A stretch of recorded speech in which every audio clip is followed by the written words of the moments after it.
Hello and welcome to the interview on France 24. He gave hope to Robert Mugabe's opponents in Zimbabwe and outside the country. He challenged Mugabe in 3 presidential elections. He was beaten, arrested, and harassed. But Morgan Tsvangirai has once again failed to unseat Zimbabwe's veteran leader, in power for 33 years and now set for another 5. So is this the end of the road for Morgan Tsvangirai and the MDC? To discuss the situation in Zimbabwe, I'm joined by Dr. Knox Chitiyo, Associate Fellow in the Africa Programme at Chatham House, the UK-based think tank, and he joins me today from London. Thank you very much for being a guest on this programme. Morgan Tsvangirai is mounting a legal challenge. Do you think that has any chance of succeeding? I think it's unlikely that it will succeed.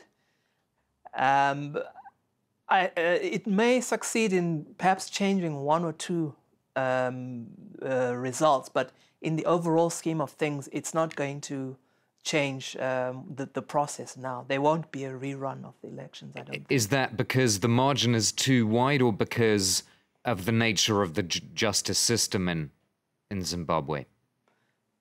Well, I think it's a mixture of things, partly because of the very wide margin. And of course, we have to bear in mind it has been a disputed poll, but officially the margin is very wide. Also, I think the justice system and also we can't forget the regional community wants to move on.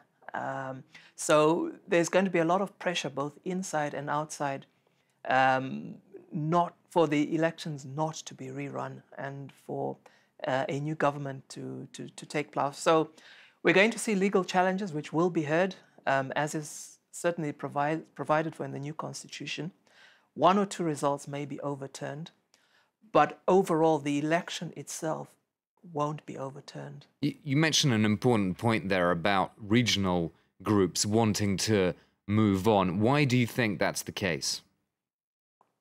Well, I think, you know, the election of 2008 was really searing for Zimbabwe, for the region, and in a sense for the world.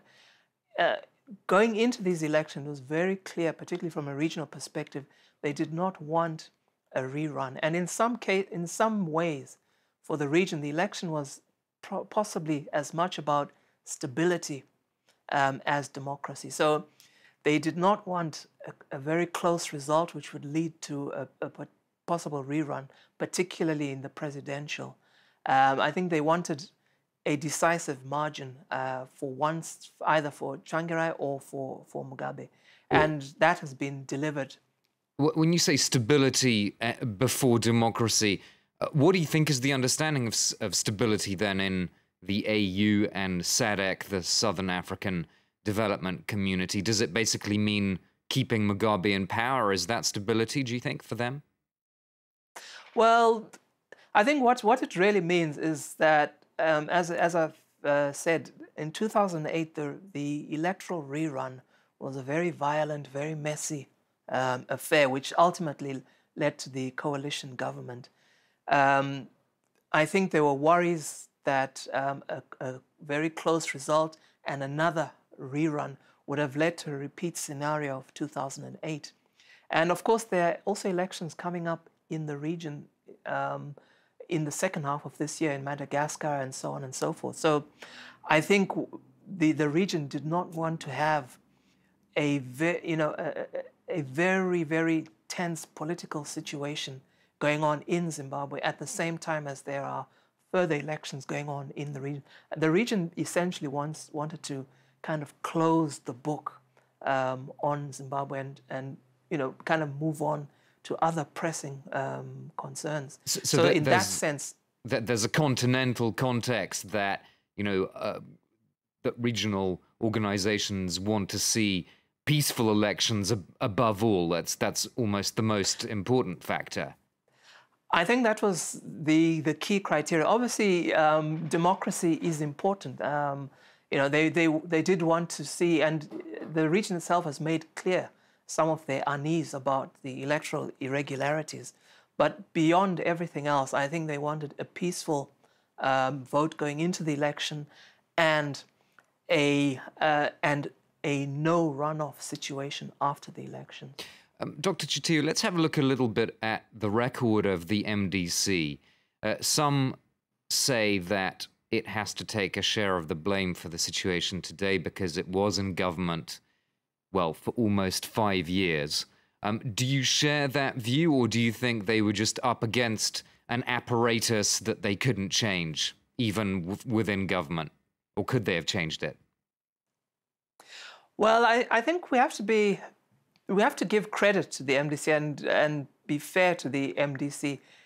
They've definitely made blunders in various aspects, but they were up against a very, very powerful system, which was very, very difficult to try and change. They've always been the junior partner, and particularly as once they were in government, they were the junior partner, and it was very, very difficult, almost impossible for them to change the system. I think where questions are being asked is under what circumstances they agreed to participate in this election, and also how they actually handled the election itself, not only in terms of mobilizing their own voters, but also did they underestimate the popularity, the kind of resurgent popularity of ZANU-PF? I think those are questions which may be asked. How do you read that? How do you read that resonance that ZANU-PF has today? Bear in mind, the 2008 defeat for ZANU-PF was really shocking to them, and in a sense, as soon as the coalition government was formed in 2009, ZANU-PF essentially began its electoral campaign to regain lost ground, which clearly, they've putting aside the disputes about the electoral process and result. What is also clear, and is a second narrative, is that there has been a resurgence of support for ZANU-PF, and it's something perhaps which the MDC either were not fully aware of, or perhaps should have countered in a better way. So certainly the MDC, I think, has made mistakes, particularly in this election. But I think we do have to give them credit. They were really up against it, and they have provided an alternative voice in Zimbabwe. Whether it's the end of the MDC, I don't think it's the end per se. They do have 42 seats in parliament. They do have some council seats. Obviously, they're not going to be in government. So I don't think it's the end in that sense, but it's going to be very, very difficult for them to come back as a party with a national influence. And I think there will certainly be questions now about Morgan Tsvangirai as leader. Absolutely. Do you think, though, essentially they're going to have to basically sit on the sidelines until Mugabe dies or resigns before trying to make a comeback?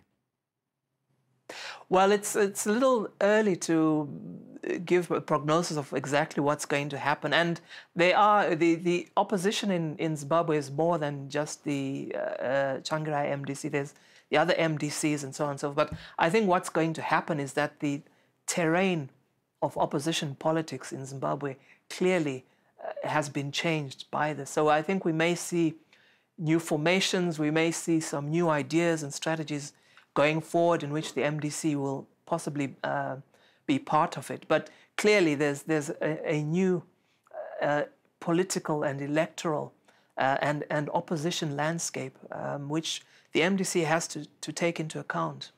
Dr. Chitiyo, just to ask you about the future, again, it's obviously speculating to some extent, but do you think that this indigenization program will now go ahead, assuming that the legal challenge by the MDC fails and Mugabe stays in power for another 5 years? What do you expect to happen to Zimbabwe's general sort of domestic policy? Well, I mean, just in the last few days, just after the election results, we have seen some jitters on the Zimbabwe Stock Exchange. There's a lot of uncertainty, nervousness about what happens next in terms of the economy. Indigenization probably will proceed, but I think it will be in a partnership indigenization, because a number of foreign firms already have fallen in line with the indigenization even before the elections. So I think we will see more foreign firms falling in line with that. I think the real question is, there's central issues which any government has to deliver on, whether it would have been a ZANU-PF government or an MDC government or whichever government. And there's a question of jobs. There's a serious problem of unemployment in Zimbabwe. The manufacturing sector needs to be resuscitated. Wages and salaries need to be improved. Investor confidence needs to be, there needs to be some kind of investor security, I think. So these are issues which the new government, whoever comprises it, will have to take seriously. Dr. Knox Chitiyo, Associate Fellow in the Africa Programme at Chatham House. Do stay tuned to France 24.